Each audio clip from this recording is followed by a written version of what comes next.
We've been coming up to Western Massachusetts since I'm a very small child. During the summers, my father rented a little cabin on Lake Buell.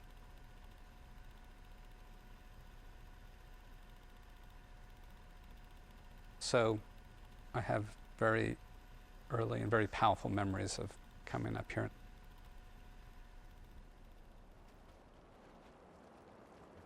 I've always returned here not only to make pictures, but also in sort of transitional parts of my life.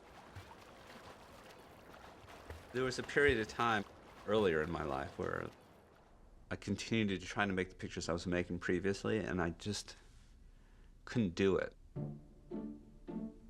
I was like going through a crisis point in the work. I wound up coming back to this cabin again. I just started making dirt piles in the backyard of this cabin. I would just like dig up dirt, make a little pile, photograph it. When you're in a kind of crisis point, you just try these different things. Eventually, those pictures slowly became my first tableaus.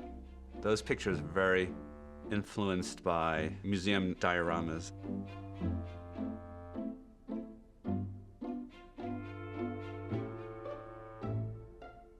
I had just started getting some attention, just starting to have shows and things. But my first marriage started falling apart, actually. And so I wasn't conscious of it at the time, but you look at some of these last pictures I made in this series, and they're very repulsive and grotesque. And I think that all reflected my state of mind.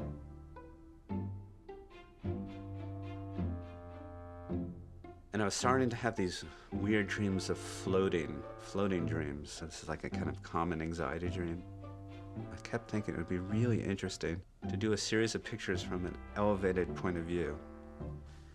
And I couldn't get that out of my mind.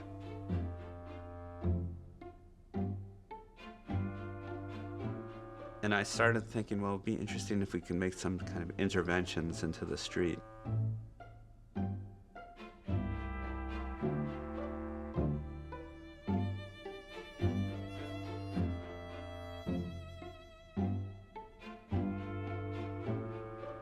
And we did these pictures with no permits, no permission.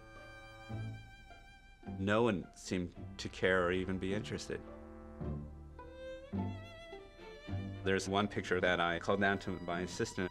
I said, call 911 and tell them there's someone soldering the street closed. And that's how we got that police car to come in.